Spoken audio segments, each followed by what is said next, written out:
नमस्कार, अमर उजाला डिजिटल में आपका स्वागत है। आज हमारे साथ में बातचीत करने के लिए श्री जेपी अग्रवाल जी हैं, जो चांदनी चौक से कांग्रेस के उम्मीदवार हैं। आज हम उनसे बात करेंगे और विभिन्न मुद्दों पर चर्चा करेंगे चुनाव को लेकर के। सर, आपका अमर उजाला में स्वागत है। सर, आप लंबे अरसे से चांदनी चौक में रह रहे हैं। इसके पहले भी आपने कई बार चांदनी चौक का प्रतिनिधित्व किया है। इस बार फिर आप मैदान में हैं, तो पिछले चुनाव से और इस चुनाव में आप अपने लिए क्या चुनौती देखते हैं? ये मेरा 10वां लोकसभा का चुनाव है।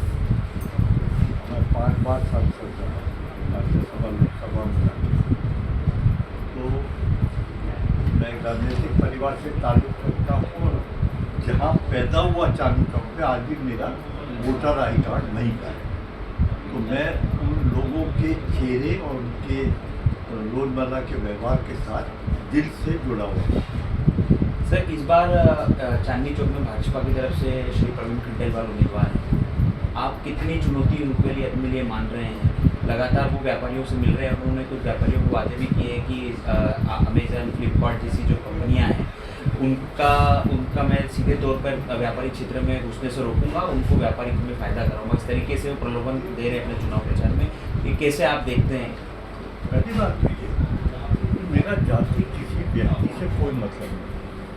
कोई भी आदमी XYZ आता है, वो एक राजनीतिक पार्टी का नुमाइंदा है और उस नुमाइंदे के तौर पर मैं उनके लिए बात कहना चाहता हूँ। सवाल ये है, जो वो वायदे कर रहे हैं वो सब झूठे हैं और बेबुनियाद हैं। उसकी वजह ये कि उन्होंने कभी उसके ऊपर आज से पहले प्रयास ही नहीं किया।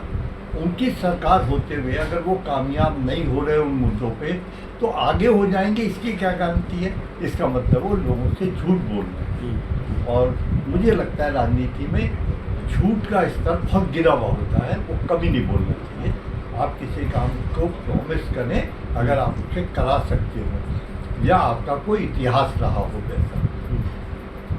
इसके सामने मेरा कार्यकाल बहुत लंबा 5 बार का है। अगर सिर्फ 2009 से 14 के बीच देखें तो मैंने लोकसभा में 898 सवाल उठाए हैं और बहुत सारी डिबेट्स वगैरह में हिस्सा लिया और कई बार मेरी उस समय के मंत्रियों के साथ बड़ी तीखी बहस भी हुई है। मैंने यहाँ तक कहा एक बात कि मैं यहीं धरने पे बैठ जाऊँगा और मैं जो रूलिंग पार्टी है उसका मेंबर था। मुझे किसी ने रोका नहीं और मेरे को जनता की आवाज़ उठाने से भी किसी ने मना नहीं किया। तो अगर हमारा इतिहास नहीं है तो हम आगे की सिर्फ बेबुनियाद बात करते हैं और झूठ बोलते हैं। व्यापारी जितना भारतीय जनता पार्टी के 10 साल के शासनकाल में दबा है, कुचला गया है, उसका खून चूसा गया है, आज से पहले कभी नहीं।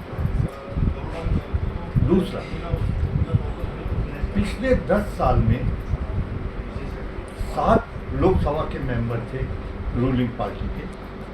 आपने कभी किसी डिबेट में देखा किसी रूलिंग पार्टी के मेंबर को दिल्ली की किसी समस्या के बारे में सरकार को झिझोड़ते हुए, को तीखे सवाल करते हुए? तो जब आपका इतिहास ऐसा है तो माफ करना, हाथ जोड़ के प्रार्थना है, झूठ तो मत बोलो लोगों से। लोग बड़े जागरूक हैं, और झूठ भी बोलेंगे तो ये मत समझो, वो समझ जाएंगे। सर, जैसा अभी आपने बताया कि 10वां चुनाव है आपका और व्यापारी बहुत ज़्यादा परेशान है, तो मेरा पहला इसी में प्रश्न है कि चांदनी चौक के हिसाब से या चांदनी चौक के इस बार आपकी क्या महत्वपूर्ण प्लान होगा जो आप जनता के बीच में और व्यापारियों के बीच में लेकर के जा रहे हैं? और दूसरा, कहीं ना कहीं व्यापारी वर्ग जो GST जो मोदी सरकार लेके आई है उससे काफ़ी परेशान है। तो जब आप यहाँ के MP चुने जाते हैं या अगर जीत जाते हैं तो उसको हल करने के लिए आप क्या महत्वपूर्ण कदम उठाएंगे? पहली बात तो मैं आपको बता दूँ, चांदनी चौक एक बहुत बड़ा क्षेत्र है जिसमें 10 असेंबली आती है। ये रामचरण अग्रवाल चौक से शुरू होकर मुकदमा चौक, रेडिसन होटल पश्चिम विहार और वहाँ से अजमल खां पार्क होते हुए और वापस रामचरण अग्रवाल चौक पे आता है। ये सारा क्षेत्र है। इसमें चांदनी चौक की पुरानी गलियाँ, शाहजहानाबाद, वहाँ की प्रॉब्लम, वहाँ की सीवर व्यवस्था, वहाँ के श्रम कटे, फिर व्यापारिक क्षेत्र, उसके बाद यहाँ रेलवे कॉलोनीज़ हैं, यहाँ प्लॉटेड एरिया कॉलोनीज़ हैं, या मल्टी स्टोरी फ्लैट्स हैं, यहाँ जे क्लस्टर है या इंडस्ट्रियल एरिया है। तो एक सिर्फ उतना ही हिस्सा नहीं है चांदनी चौक, क्योंकि इन्होंने कभी उस पर ध्यान नहीं दिया, बीजेपी ने कभी उनकी आवाज़ और समस्या को सुनने की कोशिश ही नहीं करी, तो इसलिए इनको मालूम नहीं, तो एक ही मुद्दे पे घूम रहे हैं सारे। अब जिन व्यापारियों की बात कर रहे हैं उनको सबसे ज़्यादा इन्होंने जीएसटी में तनखा है। एक और कानून बना दिया MSME, उसमें कितना गला घुटेगा और जेल दिखा रखी है लोगों को, उसे सिर्फ इन्होंने कुछ समय के लिए पोस्टपोन किया, और बीजेपी का एक भी सांसद उसके विरोध में नहीं बोला। ये बड़ी ताज्जुब की बात है। आप झूठ बोल रहे हैं लोगों के साथ, गुनाह कर रहे हैं उनके साथ। तो यही मैं दिखाना चाहता हूँ कि इनका दिल वहाँ के लोगों से नहीं है, सिर्फ सियासी तौर पर नारेबाजी करना, वायदा करना, इससे ज़्यादा कुछ नहीं।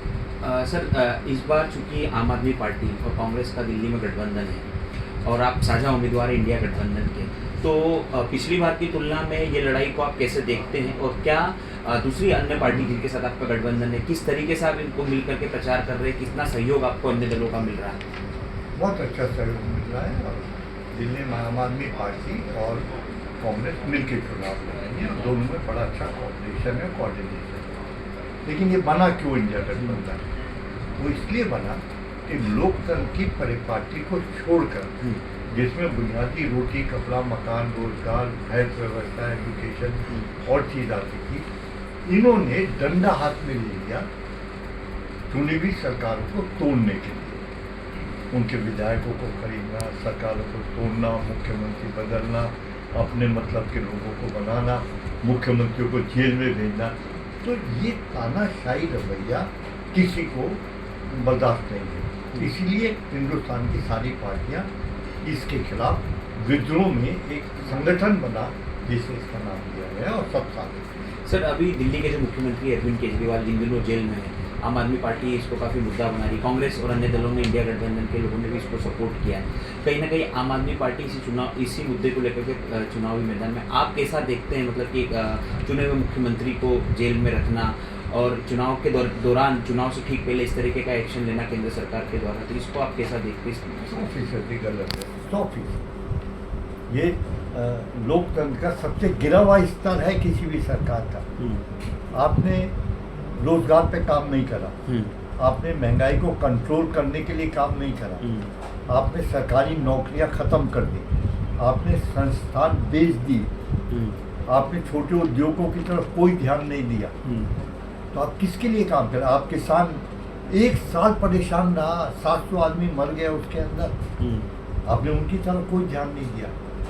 तो सिर्फ धंधे के जोर पर सरकार चलाना ये सही नहीं है, और यही इसी के विरोध में सभी करते हैं। सर जैसे अभी मैंने आपके बारे में जो पूरा पढ़ा, उसमें एक चीज़ निकल के है कि आप प्रश्नकाल के हीरो अकबर आपको स्पीकर ने भी कहा लोकसभा में। तो अगर आप जब चांदनी चौक का प्रतिनिधित्व करने का अवसर आपको मिलता है, तो ऐसी कुछ चुनिंदा जो महत्वपूर्ण बातें हैं जो आप अपने अगर चुने जाते हैं, तो क्या उसको अमल में लाएंगे शुरुआती दौरों में, जो आपको लगता है कि ये बहुत ज़्यादा जरूरी है चांदनी चौक लोकसभा सीट के लिए? पहले दिन से बात सुनूंगा मैंने, जब मैं अपनी सरकार के सामने तीखे प्रश्न कर सकता हूँ। मेरे वीडियो देखे आप सब, हाँ, मेरे वीडियो देखे, कोई कमज़ोर बात नहीं करी मैंने किसी जगह। मेरा होम मिनिस्टर से झगड़ा हुआ, मेरा CP जोशी साहब से मैंने बहुत तीखे सवाल करे, और उनसे करे, अपने कमलनाथ जी से करे, बहुत सारे मेरे वीडियो हैं। मैं कमज़ोर नहीं हूँ सर, और ना हमारी पार्टी ये कहती है कि आप लोगों की आवाज़ को दबा दो। अगर किसी की परेशानी है, उसकी आवाज़ है, तो उनको हमें हक है उसको उठाना। सर आप कांग्रेस के काफ़ी वरिष्ठ पद पे भी रहे हैं, अभी भी वरिष्ठ नेताओं में गिनती होती है। कहीं ना कहीं सर एक द्वंद्व फंसा हुआ है अमेठी और रायबरेली सीट को लेकर के भी, तो उस पर भी मैं आपका पक्ष जानना चाहूँगा कि कांग्रेस क्यों अभी तक अपना उम्मीदवार खड़ा नहीं कर रही, उस पर गांधी परिवार की सीट हो रही है। बेटा मैं वर्किंग कमेटी का मेंबर नहीं, और इस समय मेरा दायरा चांदनी चौक है। हाँ, तो बेहतर है ये प्रश्न एक अंतिम प्रश्न और पूछना चाहूँगा कि इंडिया गठबंधन अगर सरकार में आता है, बहुमत में आता है, तो प्राइम मिनिस्टर पद को लेकर के फिर कौन उम्मीदवार होगा, किस तरीके से इसको आगे बढ़ाया जाए? तो वक्त ही बताएगा, जब आएंगे, जब बैठेंगे लोग। अभी भी बैठे तो एक बड़ा गठबंधन बना, जिसकी बहुत उम्मीद है कि उनकी सरकार बनेगी।